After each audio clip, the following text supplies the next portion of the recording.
Chapter 1. The Feud. I will not fight, said Samson. but nobody should insult me. If we see any Montagues, they had better be quiet. Or what? Asked Gregory. I'll kill them all. All? Gregory stopped walking and looked at his friend. Every one of them. Said Samson. If they are Montagues, then I'll fight them if they say something to me. They began to walk on toward the square. What if one of the Montagues' dogs barks at you? Gregory asked jokingly. Then I'd fight with it. What about women? This time Samson stopped, as if to think about the question. It's all the same. If they are Montagues, they are my enemies, and they will know I'm angry. So you'd fight with the women? I didn't say that. Samson explained. I said they'd know I'm angry. I'd fight with the men. After beating them, I would be kind to the women. You mean you'd charm them once the Montague men were gone? Yes, I guess so. But that's not really showing them that you're angry, unless you think charming the women is the same as fighting the men. Isn't it? Samson answered. Either way, it's about showing the Montagues who's the boss. I'll beat the men with swords, the women with smiles and pretty words. It's all the same. I wish it were the same, said Gregory, seeing two servants from the Montague family approaching from across the square. Then you could just smile and say kind things to these two and be satisfied. Samson watched the two men strut through the square. I can think of nothing kind to say. The two men began to walk toward Samson and Gregory, looking at them with angry eyes. They were making nasty remarks among themselves about Samson and Gregory. Gregory gave an unnatural smile as the two passed by. Samson did the same, but he could not hold in his hatred. As soon as the men passed, he stuck out his middle finger and went, Arr. The men stopped and turned. Are you giving us the finger, sir? Said one of them. Samson whispered to Gregory. Is the law on our side if I say yes? No. Then no, stated Samson. But I saw you stick out your finger. Said the man named Abraham. And I heard you make a noise. Said the other named Balthazar. Then I stuck out my finger, sir. Said Samson innocently. And I made a noise. What about it? That's just like a man from the Capulet family, isn't it? Said the other man. Making rude gestures to honest people and then too cowardly to confess to it, just like a Capulet. Agreed Abraham. Cowards, every one of them. There's no reason to call anyone a coward, said Gregory. I'll show you who's a coward, said Samson. As he grabbed his knife, he accidentally pushed Gregory into Abraham. You saw that, Balthazar. He attacked me, shouted Abraham. It was too late to keep the peace. All four men wrestled in the street. A crowd gathered and began shouting and cheering. Benvolio, old Montague's nephew, heard the fighting. He didn't really like the feud between his family and the Capulets. He knew that all this hatred would only result in death, and death in more hatred. But he knew the only way to stop the fighting was to jump between the angry men. Therefore, he drew his sword and ran toward the four men fighting in the square. Peace! Put your weapons away! Benvolio shouted as he pulled the men off each other. A tall man walked forward. He pulled out his sword and touched the point. It was Tybalt, Capulet's nephew, an arrogant man of 30. He was very arrogant, but he was also the best swordsman in Verona. Tybalt, said Benvolio. Put your sword away. I'm trying to keep the peace. Please help me. Peace? You stand there with your sword in your hand, talking of peace? Tybalt spoke with a twisted smile. Benvolio barely had time to defend himself before Tybalt lunged at him. The crowd cheered again. Kill the Montagues! Yelled some. Kill the Capulets! Others yelled, Kill them all! yelled more. Here, the Capulets. Murmured an old man who was walking out of a nearby church. It was Capulet, holding on to his young wife's arm. Give me my sword. Sword? His wife scolded. You need a cane, not a sword. I know it's Capulet. Another old man hobbled across the square. It was Montague. Lead me over to him, he said.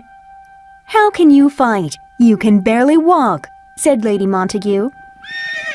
Then the crowd went silent, and some horses neared. Aeschylus, the Prince of Verona, and his soldiers rode toward them. He circled Tybalt and Benvolio. The onlookers hurried off. Rebels! Roared the prince. Throw your weapons to the ground! Tybalt and Benvolio did as the prince commanded. Now, Aeschylus said, where are the people responsible? I'm talking about the two older men, Capulet and Montague. He searched the streets and found the two old men. You, Capulet, and you, Montague, stand in front of me. The two old men came forward. You are leaders in this city and are supposed to be moral. But instead of teaching the people how to be noble, you force them to participate in your pointless feud. Well, I've been patient for too long. He drew his sword. If your feud ever disturbs the streets again, you both will pay for it with your lives. Do you understand? They both nodded. When Montague's people returned to their palace, Lady Montague spoke to Benvolio. My Romeo wasn't in this fight, was he? No. Said Benvolio. If Romeo wasn't with you, then where is he? The last time I saw him, madam, was this morning. He was lying on the garden wall, and he looked so sad. Oh, my poor Romeo. Lady Montague clasped her hands. Do you know why? No, madam. I went over to him, but he ran away. I also have seen him in the garden looking sad. I've asked him why, but he said nothing to me. Lady Montague smiled sadly. As they reached the palace, a young man stepped out of the rose bushes.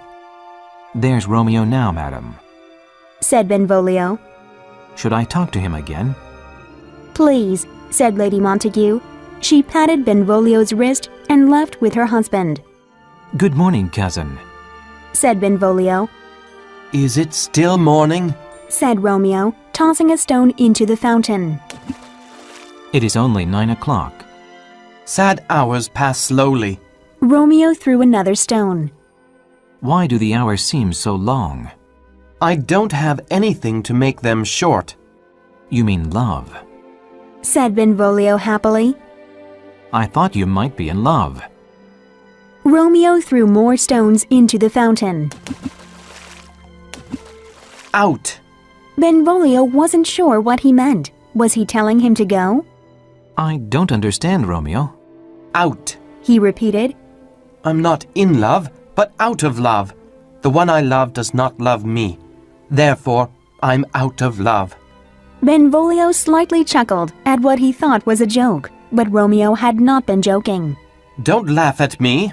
He stared at Benvolio. No. Benvolio said. It's just that...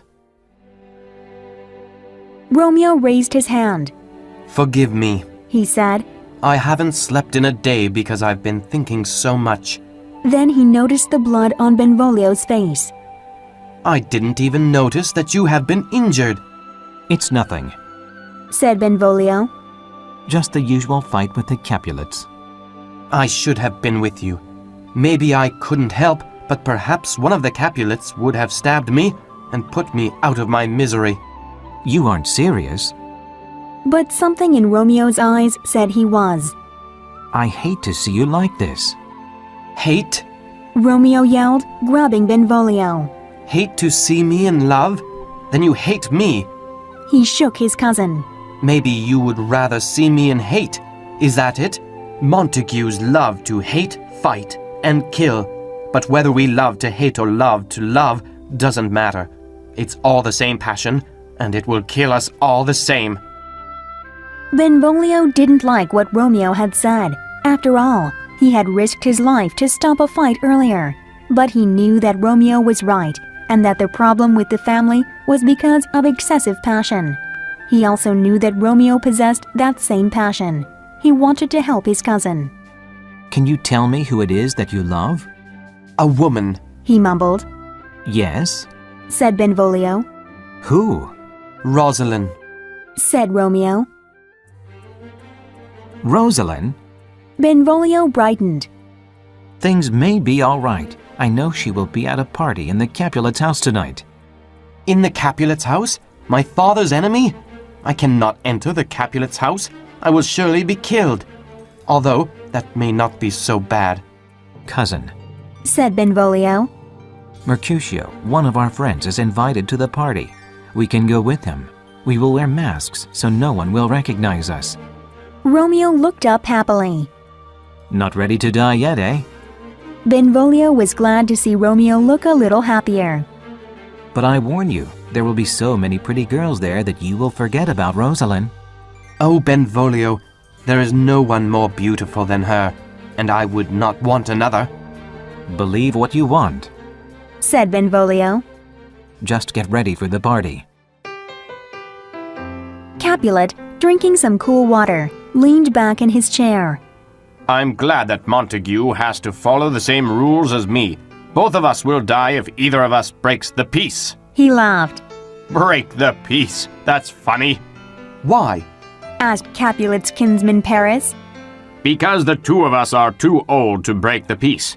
Old men like us should be able to stay out of a fight. That's true, sir. But what about your young kinsmen? They don't always think clearly when they are angry. Yes, Said Capulet. the young think with their hearts and not their heads. But they will listen to their elders. Let's hope so. Said Paris. You both are such gentlemen. I can't believe this quarrel has continued for so long. Truly, and I think I've even forgotten how it started. Capulet laughed again. Paris laughed with him, but he wanted to change the subject. Have you thought about my request? Your request? I had almost forgotten. Said Capulet. Are you opposed to the marriage? Asked Paris. No, Answered Capulet. though I'm not really for it either. You are a fine young man, but Juliet is so young. Give her 2 more years. Many ladies younger than her are already mothers. Paris gently objected. Because they married too soon. Snapped Capulet. But he knew that Paris was right. His wife was Juliet's age when they married, but Capulet wasn't ready to see his only daughter get married. However, there was no reason why she shouldn't get married. After all, she couldn't stay his little girl forever. I think I have upset you, Said Paris. You are her father, and you know what is best for her. Wait, Said Capulet. Paris stopped. I will agree to the marriage, Said Capulet. but the final decision is hers. Come to the party tonight. If she agrees to marry you, then you will have my blessing. Thank you, I will. Cried Paris as he walked out of the room. Alone, Capulet looked out the window. He imagined Juliet falling in love, just as he had done. Then he went to sleep.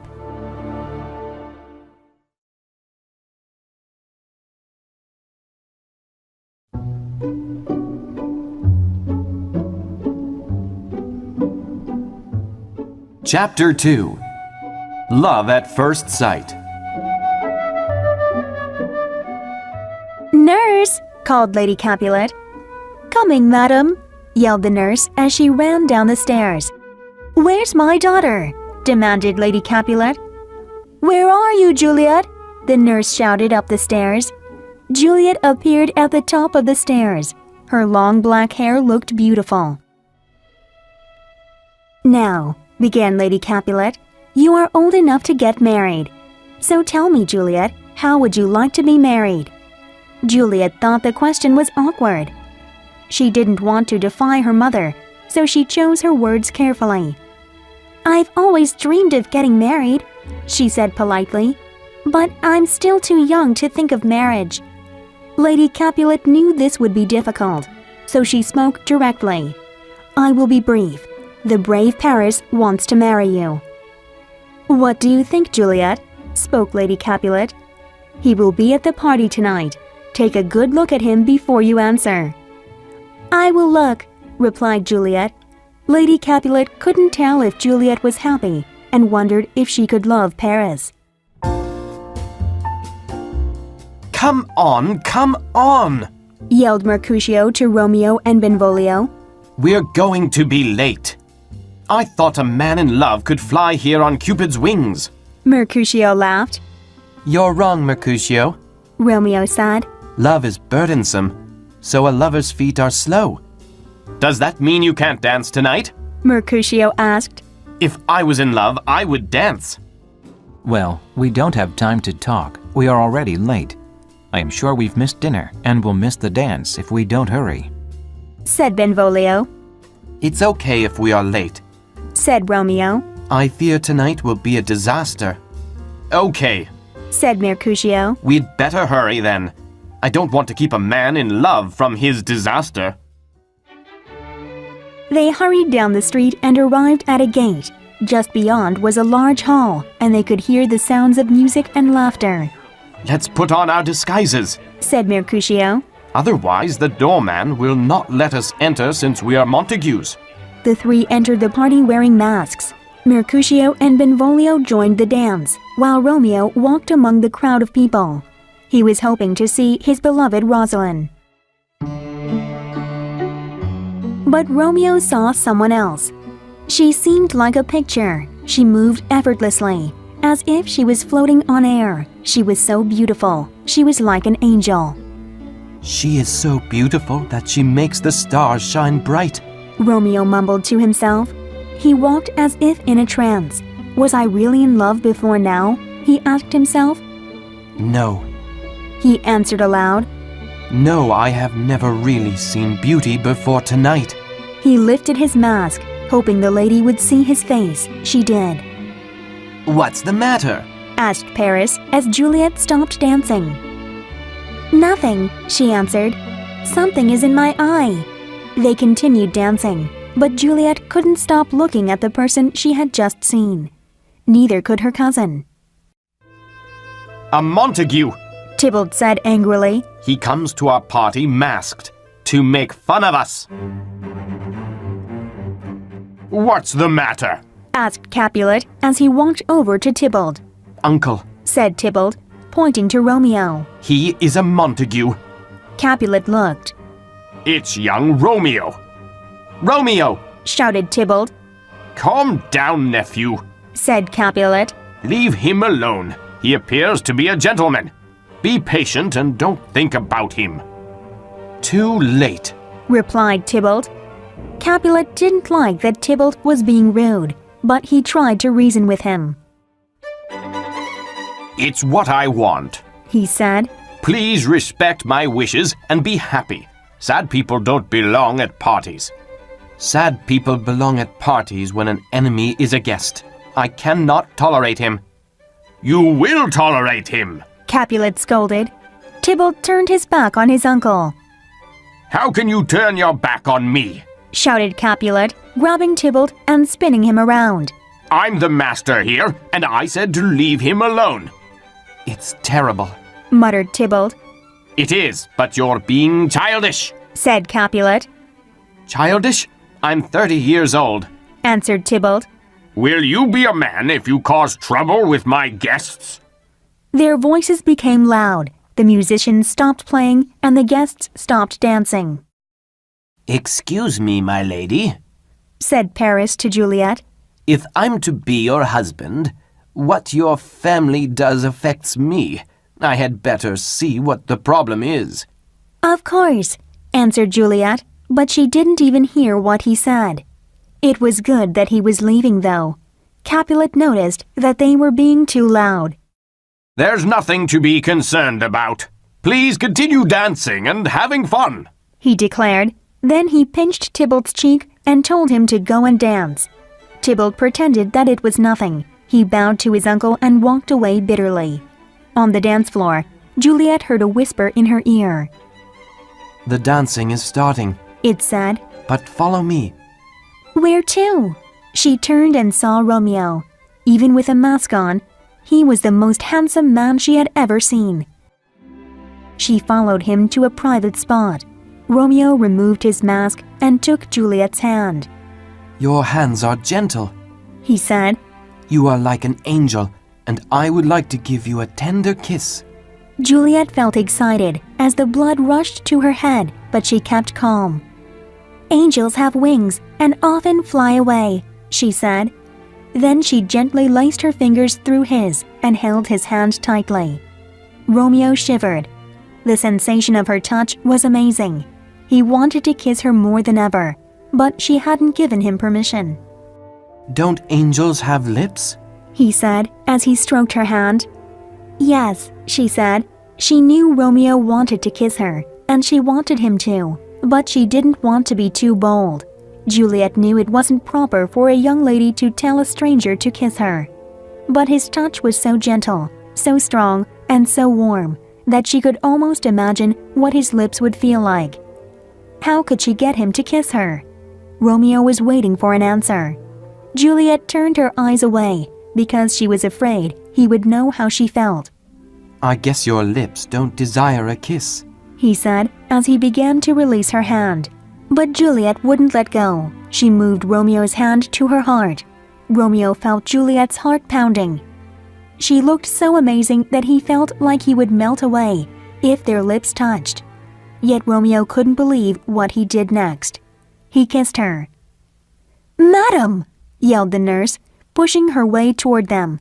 "Madam, your father and Paris are looking for you." Juliet stepped away, still staring at Romeo. Romeo put his mask back on. Who is her father? The nurse recognized Romeo. "This is Juliet, and her father is the owner of this house," She is a Capulet?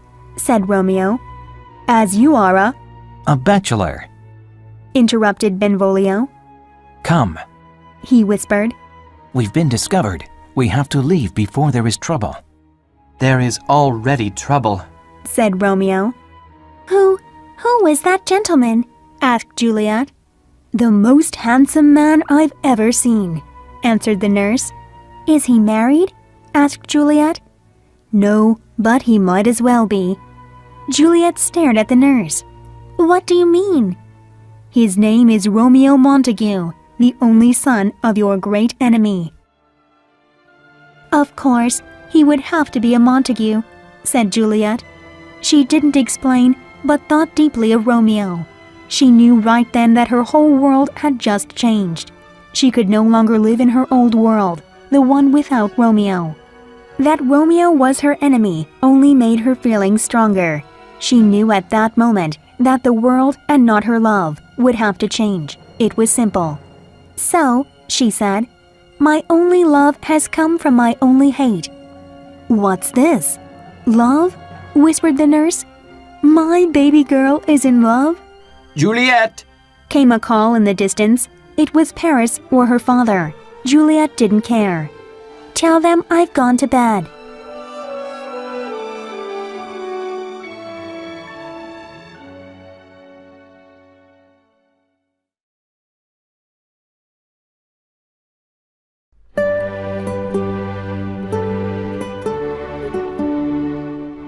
Chapter 3.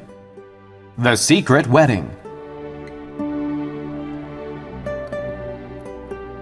Romeo was thinking strange thoughts. He couldn't go home. He needed to see Juliet again, but he could not go to her house. Yet there was nowhere else to go. He walked in the night back to the house of his father's enemy. He climbed the garden wall and waited. He crouched in the bushes. In an upper room, lit by a single candle, was the shadow of a woman. What light is in the window? Whispered Romeo. The door slowly opened, and Juliet stepped onto the balcony. It is my angel! Gasped Romeo. Oh, it is my love!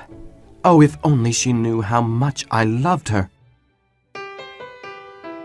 Juliet carried a candle and set it on the balcony. She looked into the darkness and her lips moved. She speaks, whispered Romeo. Then she spoke. Ah, me, Oh, speak again, my angel. said Romeo softly. He could see her breathing. He wanted to run to her, climb up the balcony, and hold her. But he feared that once she knew his name, she would hate him. Juliet spoke again. "Oh, Romeo, Romeo, why are you my sweet Romeo? Forget that you are a Montague. If not, just say you love me, and I'll no longer be a Capulet." Romeo fell backward. Had he died? Was this heaven? He stood and looked. Juliet was still there. "It is only your name that is my enemy," Juliet said. "What's a Montague? It's only a name, and a rose would smell just as sweet if it was given another name. Romeo, forget your name and be only mine." Romeo couldn't endure it anymore. I will be only yours, He cried, coming forward. just be my love, and I will never be Romeo. "Who's there?" said Juliet, stepping back. I don't know how to tell you who I am. Said Romeo. I hate my name because it is the name of your enemy. "I haven't heard you speak much, but I know the sound. You are Romeo and a Montague." "How did you get here?" she demanded. "And why?" "The walls are high and hard to climb, and it's dangerous if anyone finds you here." It was because of love that I jumped over the walls, and a person can do anything for love. Love. Romeo had said love. She wanted him to say it again, but she was afraid. "I'm afraid someone will find you here," Let them find me. said Romeo. I would rather die here with you than live miserably without your love. She closed her eyes and imagined him. "Do you love me?" she whispered. I love you more than words can say. Answered Romeo. "Madam!" came a voice from within the house. It was the nurse. Juliet's eyes opened wide. "A noise! Go, dear love!" Romeo began to tiptoe away, but Juliet didn't want him to leave. "No, stay!"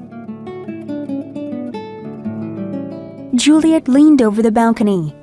"What can I do to make you happy?" You can give me your heart, and I will give you mine. "I gave it to you before you asked." Juliet smiled. "My love is boundless and as deep as the sea. The more I give to you, the more I have." "My lady!" shouted the nurse. "In a minute!" yelled Juliet. Then to Romeo she said, "If your love is real and you want to marry me, please tell me," I do want to marry you. said Romeo. "When?" Tomorrow. promised Romeo boldly. I'll come myself. "No," said Juliet. "It's too dangerous. I'll send my nurse. When will you be ready?" By 9 o'clock tomorrow.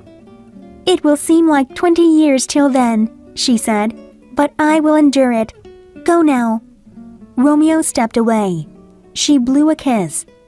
Good night. Parting is always sweet sorrow, but I will see you tomorrow." He could almost feel her kiss touch his lips. I will not sleep until then. He said, and then disappeared into the night. Friar Lawrence was working in the garden. Ah, He breathed in the smell of fresh flowers. the earth is a wonderful thing. He thought. It gives life to new flowers and trees.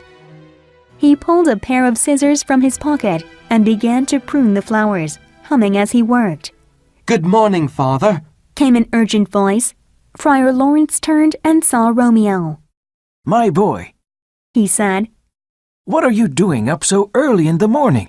I've never known a young man to wake up so early. He smiled warmly. Or maybe you did not go to bed last night. I didn't go to bed, but I got the sweetest rest anyway. Were you with Rosalind and resting without sleeping? Friar Lawrence asked. Rosalind? I have forgotten all about her. That's good, my son. But then, where were you? Dancing with my enemy. Romeo exclaimed. That's where I forgot about Rosalind and learned what true love is. Friar Lawrence rubbed his eyes. You're confusing me, Romeo. He said. Speak directly. I love Capulet's daughter. said Romeo. And she loves me. We've just met, but our love is everlasting. We have sworn to marry. You must marry us today. Marry you? Friar Lawrence shook his head. You cried for Rosalind only yesterday. Now you say you will marry another? Didn't you scold me for loving Rosalind? I scolded you for idolizing her. Didn't you tell me not to love her? Yes, but not to fall in love again so quickly. You are too passionate. Don't we all live by passion? We live by reason. Insisted Friar Lawrence. We die by our passions. Well, then praise me for being reasonable. I now know you were right about Rosalind. I wasn't in love with her, but Juliet is perfect, and it's reasonable to love perfection, right? You must marry us. Friar Lawrence looked out at the sunrise. He couldn't believe what he was hearing. How could he marry someone so young and naive, and without the parents' consent? Father, Asked Romeo impatiently. The friar didn't answer. He continued thinking. Maybe a marriage would force peace between the fighting families. You have not persuaded me, Romeo. Said Friar Lawrence at last. But I will marry you, and I hope this marriage brings love to your two families instead of hate. Friar Lawrence put his scissors back into his pocket and led Romeo to the church. where is Romeo? Mercutio leaned against the church steps. You said he wasn't home when you got there. No, Answered Benvolio. but Tybalt has sent a letter to him. A challenge to fight? Asked Mercutio. Benvolio kicked a stone. I'm sure Romeo will accept the challenge. Then Romeo will die. Said Mercutio. Tybalt is an excellent fighter. Benvolio knew Mercutio was right, but Romeo was no coward. If Tybalt challenged him, Romeo would accept, and then Romeo would be killed. Benvolio didn't want to imagine that. I'd feel better if we knew where he was. Said Benvolio. There is our poor lover now. Pointed Mercutio. Romeo! Cried Benvolio. Why did you run away from us last night? Asked Mercutio. I'm sorry. Said Romeo. I had something very important to do. What were you so concerned about? About our friend. Said Mercutio. He's been so worried about love lately. We thought he might have done something terrible. Have you seen the letter, Romeo? Asked Benvolio. Letter? Yes. Said Mercutio. From the house of Capulet, your enemy. Romeo's eyes lit up. From the house of Capulet? What did it say? Why do you sound excited? Asked Benvolio. Is it news? Asked Romeo. I'm so in love. It seems like 1,000 years since I last heard her voice. Where is the letter? What do you mean, her voice? Asked Benvolio, puzzled. He's crazy. Said Mercutio. And I must be too. He rubbed his eyes. Is that an elephant coming toward us?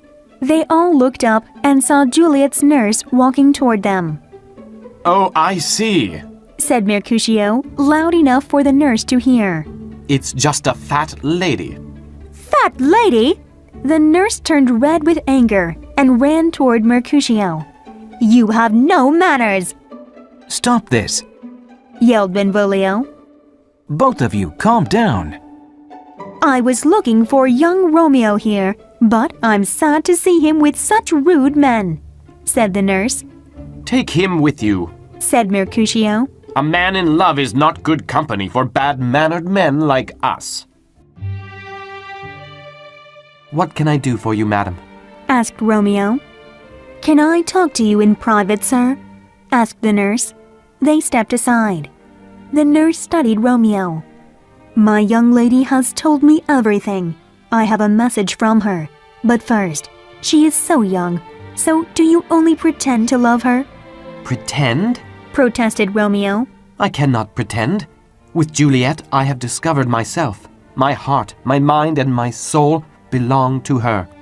The nurse no longer doubted Romeo. She looked into his dark eyes. He was so handsome. Romeo interrupted her stare. Are you happy with my answer?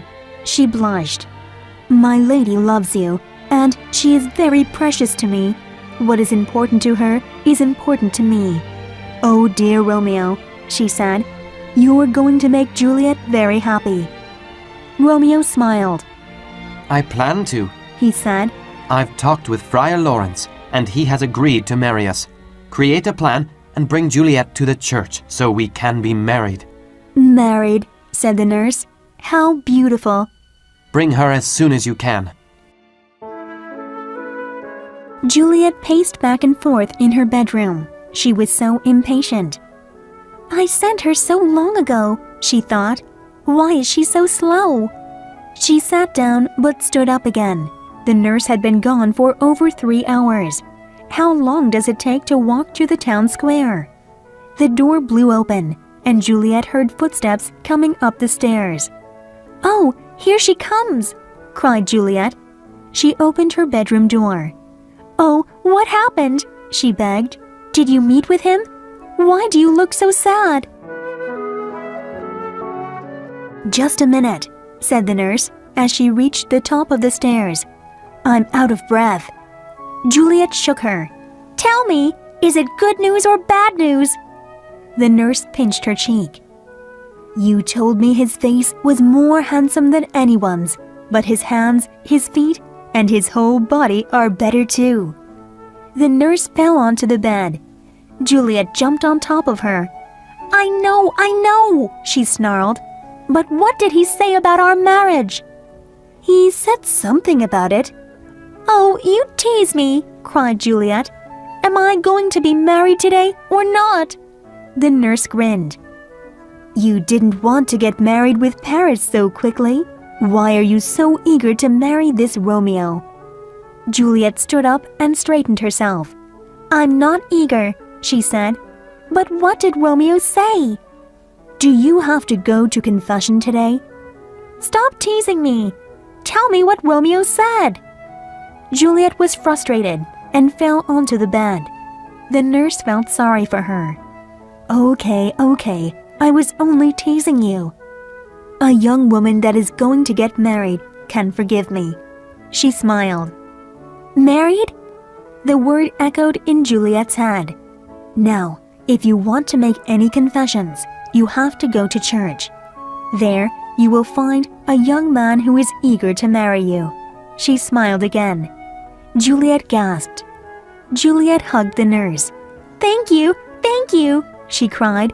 Let's go right now. Friar Lawrence was preparing Romeo for the wedding. He wasn't sure if this wedding was the right thing to do. Marrying two young people without their parents' permission was not right. He wanted this marriage to bring the two families closer together, but he wasn't sure if it would.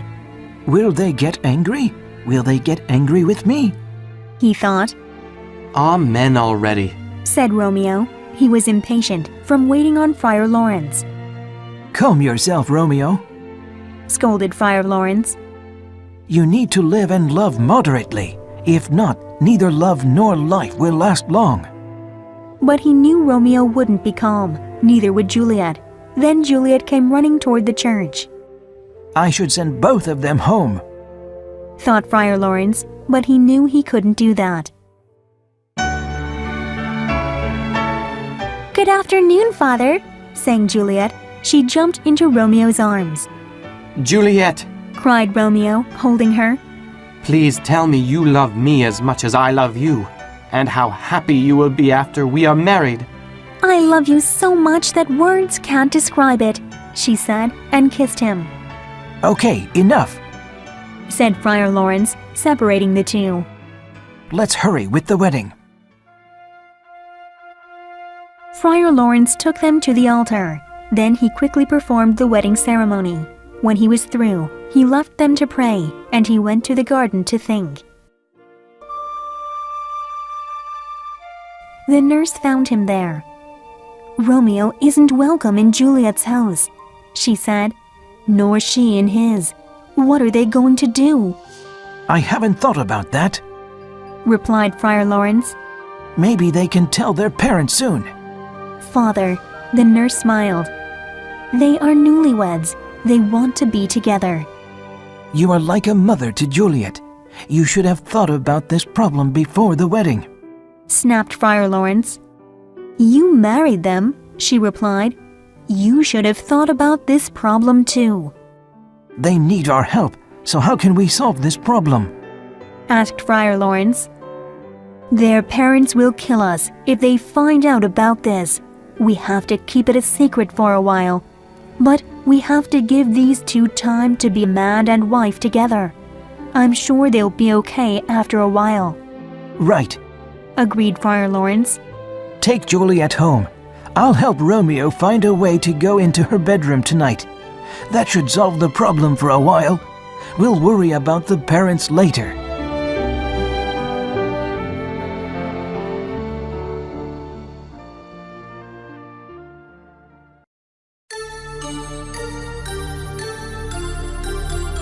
Chapter 4. The Sword Fight in the Square. A messenger came and gave Benvolio some news. It was the Capulets. They were looking for Romeo. Tybalt is really angry. Benvolio said to Mercutio. I think we should get out of here. I won't go, Said Mercutio. I don't want to be here when they come. Insisted Benvolio. I don't want to get into a fight. Just then, Benvolio saw Tybalt and some of his friends making their way across the street. Oh no! Said Benvolio. Here come the Capulets. Let's go. I'm not worried about them. Replied Mercutio. It was too late to leave. Good afternoon. Said Tybalt. Can I speak with one of you?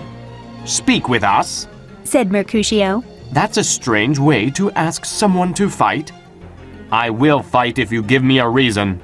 Answered Tybalt, putting a hand on his sword. He stepped closer. Mercutio, Romeo was with you last night, right?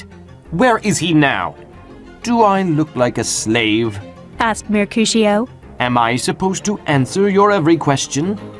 Even if I did know where Romeo was, I wouldn't tell you. Tybalt drew his sword. Gentlemen, Interrupted Benvolio.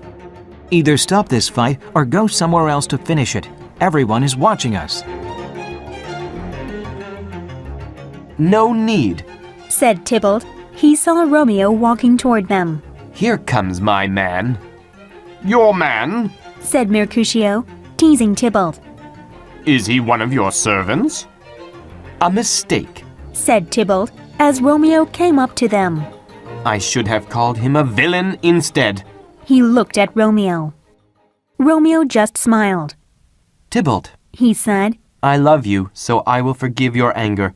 You will soon learn that I'm not a villain. Until then, goodbye. Tybalt thought Romeo was just making fun of him. You ruined our party last night with your presence. Now turn and draw your sword. Shouted Tybalt. I've never hurt you, Tybalt, and I couldn't now. I love you like a brother. More like a brother than you know. He bowed. Be happy.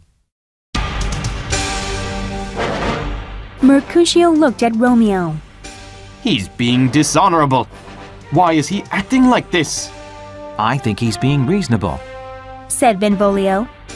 Let's peacefully go away and be happy. I'll be happy when Tybalt is dead. Said Mercutio. Tybalt lifted his sword. I'm ready for you. Tybalt, Mercutio, Said Romeo. put your swords away. Mercutio pushed Romeo aside and lunged at Tybalt. Tybalt stepped aside. Then he began swinging his sword at Mercutio.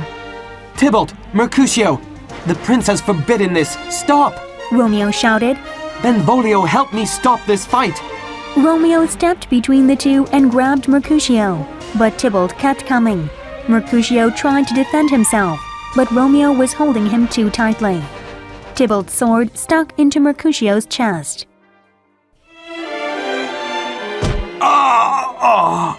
Mercutio cried, falling to the ground.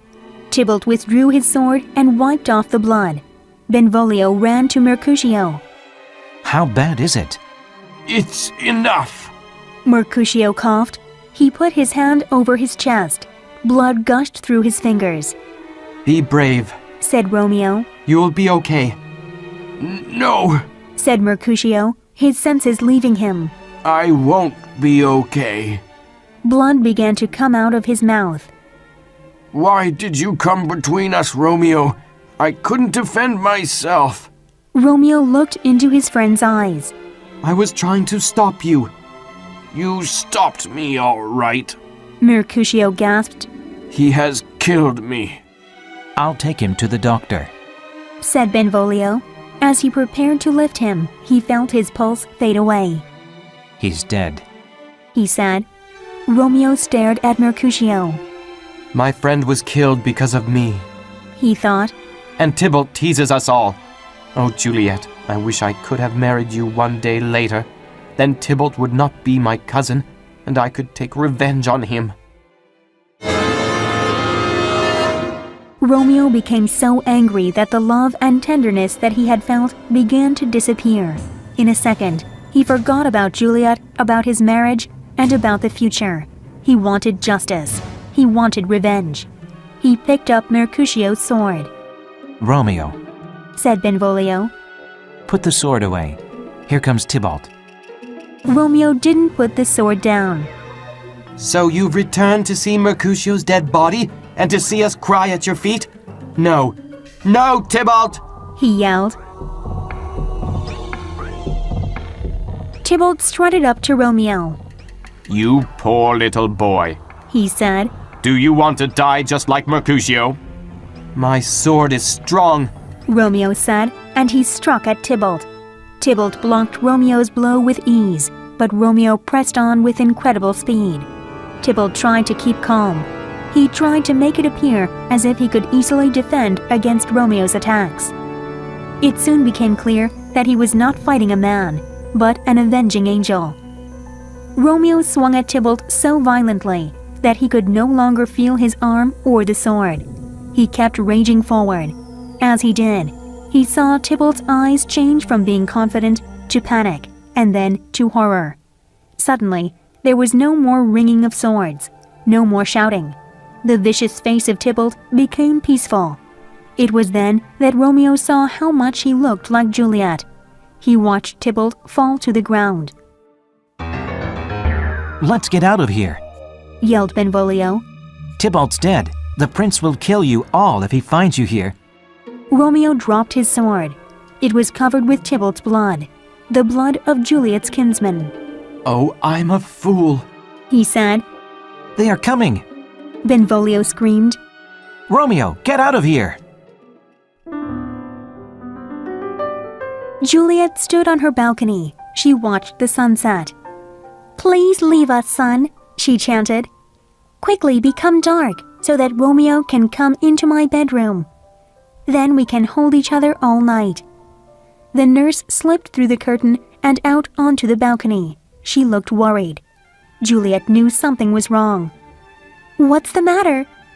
He's dead, she said. Juliet almost fainted. My Romeo? My love? Dead? No, said the nurse, but the truth wasn't much better. No, Tybalt is dead, killed by Romeo, and Romeo has been banished by the prince. Did Romeo really kill Tybalt? Juliet could barely speak as she started to cry.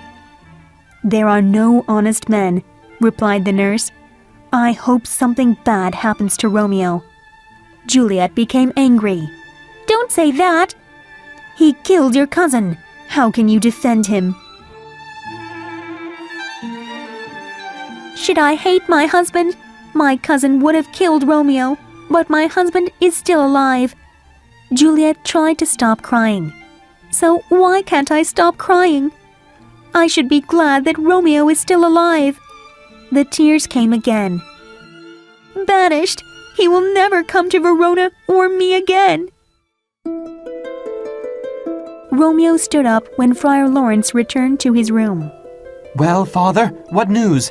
What did the prince decide? Friar Lawrence removed his jacket and hung it on the coat rack. A gentle judgment, He said, knowing that Romeo would not agree. Not death, but banishment. Banishment? Romeo cried. Banishment is worse than death. Please say death. Friar Lawrence knew Romeo was saying this because of his love for Juliet. The prince could have killed you. He didn't. The prince is being kind. There was a loud knock on the door. Hide yourself, Romeo, said Friar Lawrence. Romeo hid as Friar Lawrence opened the door. It was the nurse. Good afternoon, Friar, she said. Is Romeo here? He is very sad, but here, he said. Romeo! Romeo came forward. He looks like Juliet, said the nurse. Tears and crying. You break my heart, nurse, said Romeo. to speak of Juliet. And you broke her heart, she said. She wants to see Tybalt and you, but she can't see either. Because I'm the bad guy that murdered her cousin, said Romeo. I will make Juliet happy and kill that bad guy.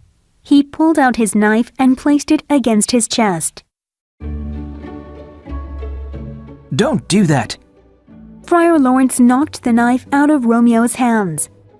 You amaze me. You killed Tybalt by mistake. But if you kill yourself, you will also be killing Juliet. She is still alive. Will you abandon her by killing yourself? The prince has given you life. Calm down and think about what you will do. Romeo collapsed in a chair. Friar Lawrence put his hand on Romeo's head. Meet your love tonight.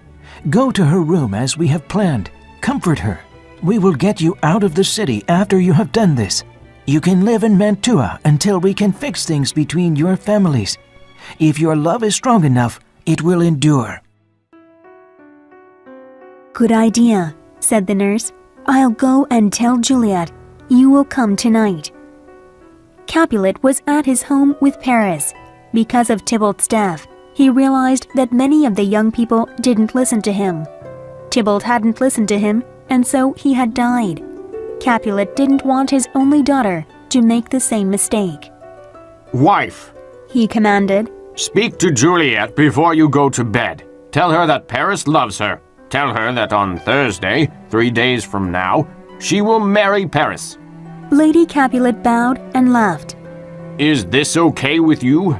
Capulet asked Paris. Of course. I only wish that we could marry tomorrow. He answered.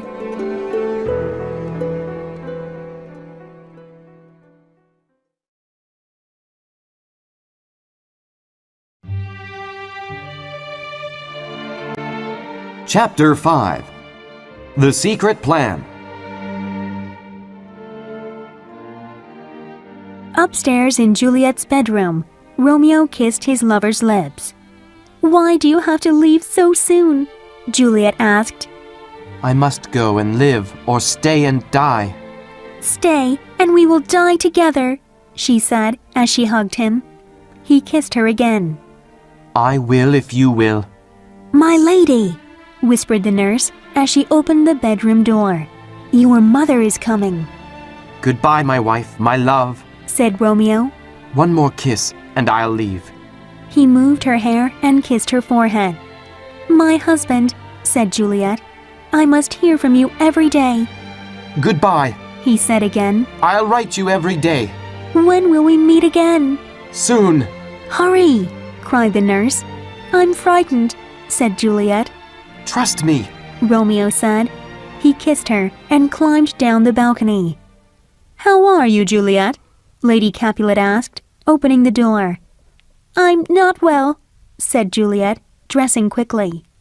Still crying over your cousin's death? Lady Capulet asked. We are all upset. Her mother then gave her the news. Next Thursday morning, you will marry Paris at St. Peter's Church. No, I will not, Juliet yelled, before she had time to think about what she was saying.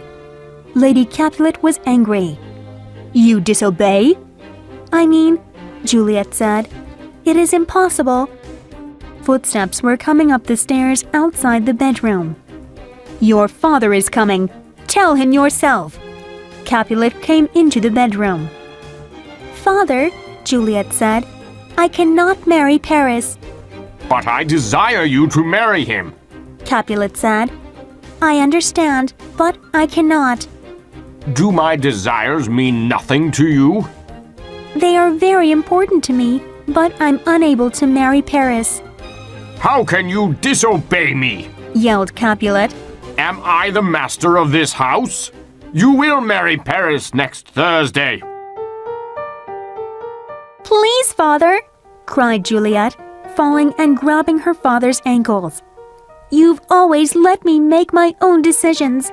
Please, let me make my own decision now. Decisions? I'll give you a decision to make. Marry Paris next Thursday, or never look at me again. Don't speak. Just do it. He said. Juliet cried and held her mother. Lady Capulet pushed her away. Your father is only doing what's best for you. Don't speak anymore. She left Juliet alone with the nurse. How can we prevent this? Say something. What can I do? The nurse didn't have an answer. She knew if Juliet was gone, she would have no job and wouldn't be able to support herself. Nurse, pleaded Juliet. All right, she said. Here is my advice. Romeo's banished and can never come back. He's the only one that knows you're married. Well, I know and Friar Lawrence knows, but we won't say a word. Do you understand? If you marry Paris, only Romeo can challenge the marriage. But he won't, because he will never come back to Verona. Juliet was shocked. Are you serious? She looked into the nurse's eyes. It's the only way, she said. Paris will make a lovely husband. Thank you, nurse, said Juliet stiffly. You don't have to say anything else. Go tell my mother and father that I will marry Paris. The nurse felt sick to her stomach as she watched Juliet go to the door and hold it open. The girl was like her own daughter. Juliet had come to her for help, and all she could do was lie. What was worse, Juliet knew that she had lied. I said I will do it, nurse, said Juliet, crossing her arms. So you may go. I will go to Friar Lawrence in the morning and confess my sins. Meanwhile, Paris was at the church talking to Friar Lawrence. Thursday is too soon, Said the friar. That's what her father wants. Said Paris. but what does Juliet say? She is too upset because of her cousin's death. Paris explained. But her father says she will marry me. I'm sorry, Said Friar Lawrence. but you are hurrying this wedding and you don't even know what Juliet thinks. I don't like it. Friar Lawrence, came a voice. Friar Lawrence looked down the path and saw Juliet running through the garden. Oh, someday she will call my name and run to me like that. Said Paris. Friar Lawrence ignored him. What is it? She froze when she saw Paris. Nothing, father, she said. I have come to make confession. Hello, Juliet. Paris bowed. Juliet bowed and looked at Friar Lawrence for help. Paris, He said. you must give us time alone. Of course. He said. Juliet, I will see you on Thursday. He waved goodbye and walked away. Oh, Juliet, Said Friar Lawrence. I hear you must marry Paris on Thursday. Juliet looked at him. Certainly, Friar, you will prevent this from happening. Friar Lawrence looked at Juliet. Please understand. I see how it is, said Juliet. First my nurse and now you. You married Romeo and me, but now you won't prevent this second unlawful marriage. She angrily walked away, but stopped short and turned. You amaze me, you older people. You are so brave when there is nothing to fear, but when there is trouble, you run away. Is this the wisdom of older people? Well, I was prepared for this. She pulled out a knife.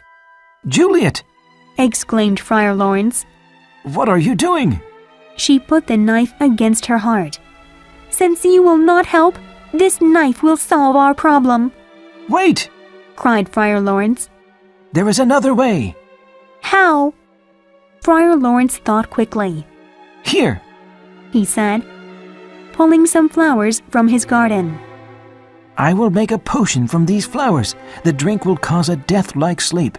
When you are at home alone in your bedroom, drink this potion. You will feel cold and sleepy. Even your pulse will stop. Later, when your family takes your body to your family tomb, I will come and get you. I'll tell Romeo of this plan by letter. He will come too. Don't be afraid. A determined look came over Juliet's face. Give it to me. I am not afraid. Friar Lawrence went into his kitchen and prepared the potion. The nurse put Juliet's wedding dress on her bed. You'll be a beautiful bride, she said. Paris is a lucky man. Capulet and his wife stood on the side. Juliet looked at them. I'm happy to have a great father and mother. She gave a half smile and bowed. You are a perfect lady, said Capulet. Juliet moved the wedding dress and sat down. Please excuse me and leave me alone for the night. I must pray, Let's go. Leave her to pray. said Capulet. Daughter, you have made me very happy. He hobbled out of the bedroom. Should I wait beside you tonight? The nurse asked. Thank you. Juliet didn't even look at the nurse. But that's okay. You've done enough for me already. The words hurt the nurse's feelings. I would do anything for you. You know that, the nurse said softly. Then leave me, Juliet said. The nurse walked out of the room. Get some sleep, said Lady Capulet. You will need it. She left. Juliet silently closed the door and took out the potion Friar Lawrence had given her. She held it tightly. She had a thought. What if she woke up before Romeo came? Wouldn't she suffocate in the family tomb? Worse, what if, surrounded by horrible images of death, she became crazy? What if, waking up beside Tybalt, she became mad? What if... Enough of what-ifs, she whispered. This is the only answer. She put the bottle to her lips. Romeo, I drink this for you. She drank. Her throat burned. She gagged. Bright lights appeared before her. Her body went numb. She felt herself falling, and then nothing. Before dawn, the nurse woke up and went to Juliet's room. One word of encouragement, she mumbled. That's all. Surely Juliet will listen to me. She opened Juliet's door and tiptoed to where the young lady was sleeping. She put her hand on her cold forehead. Her scream woke up the entire house.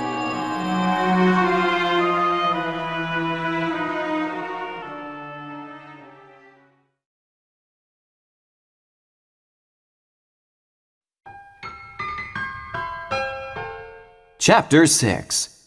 The Lover's Tragedy.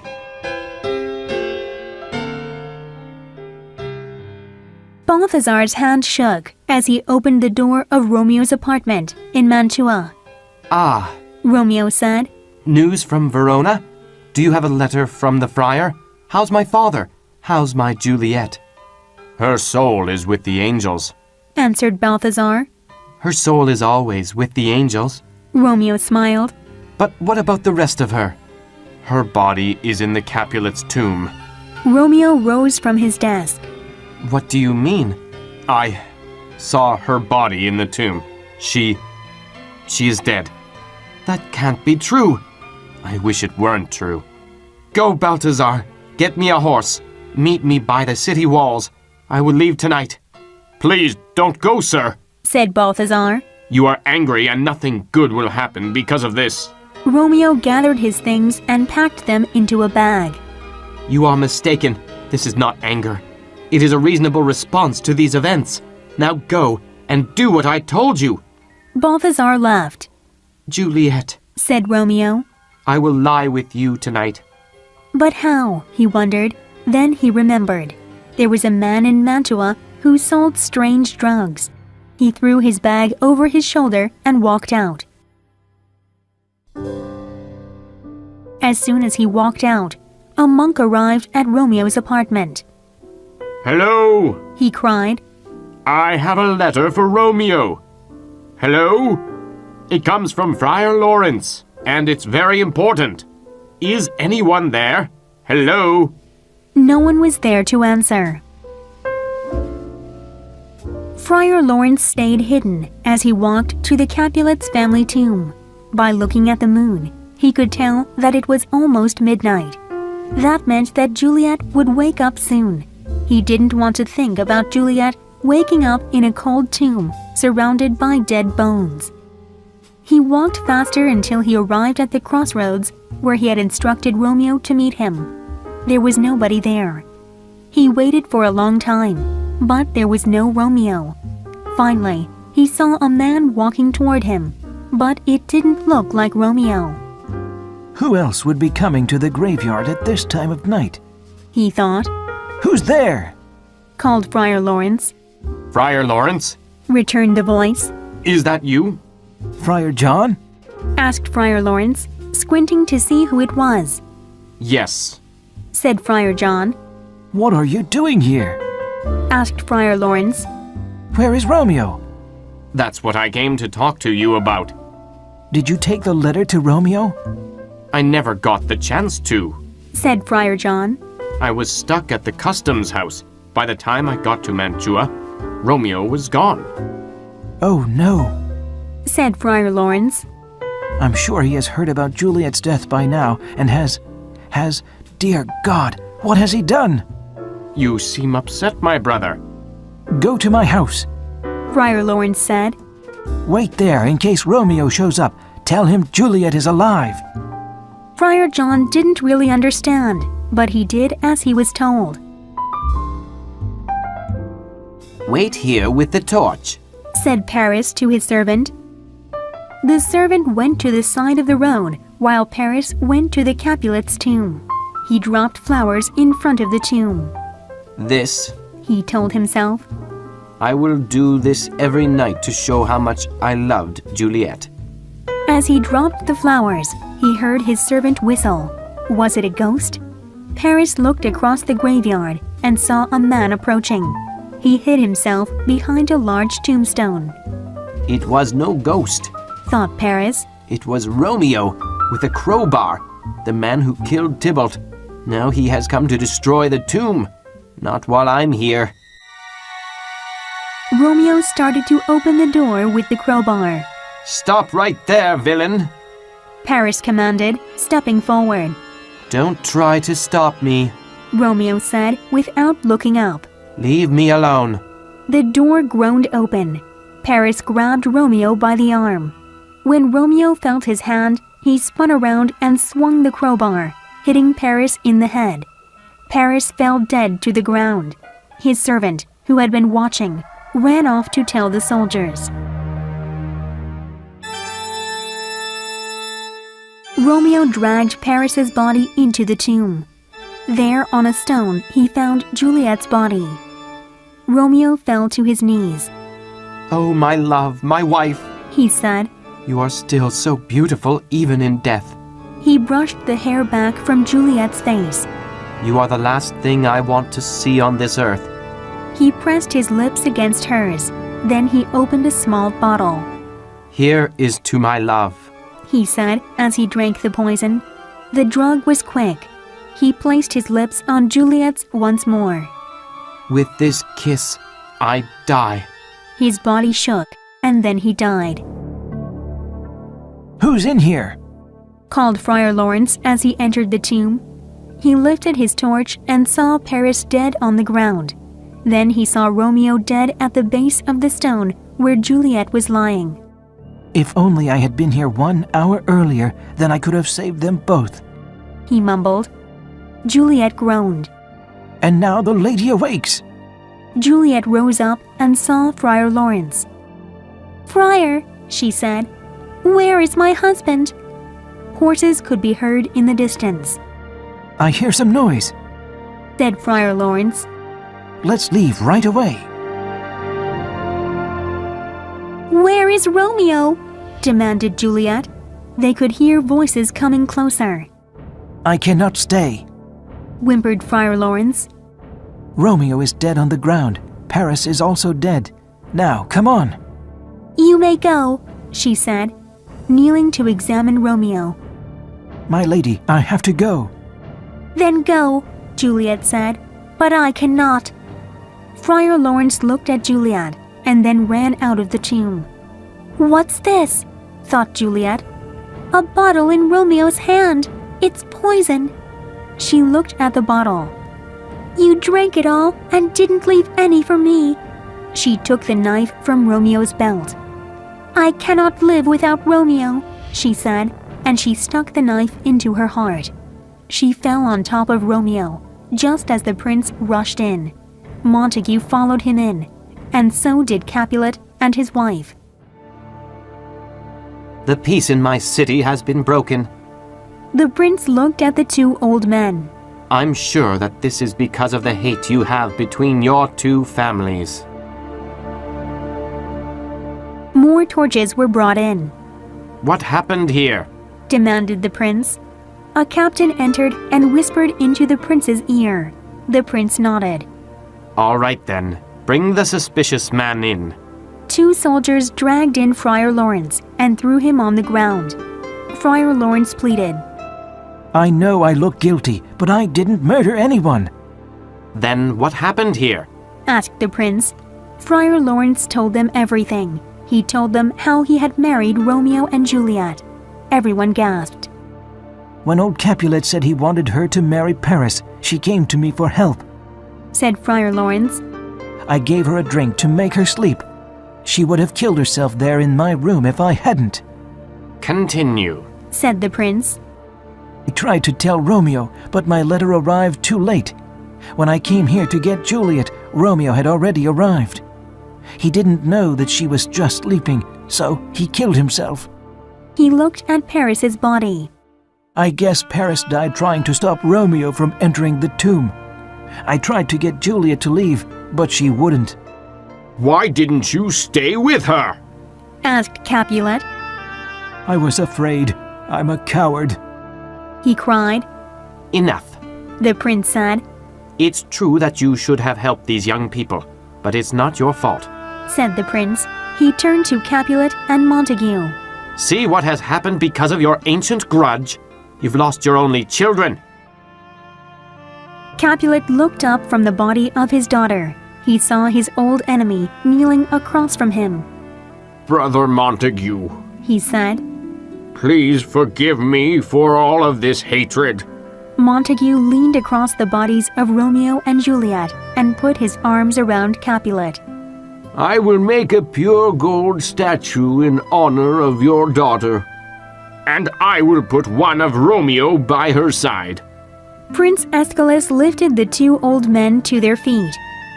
Let's leave this place and talk somewhere else. He led all the grieving people out of the tomb. There has never been a more tragic story than this one of Romeo and Juliet, said the prince.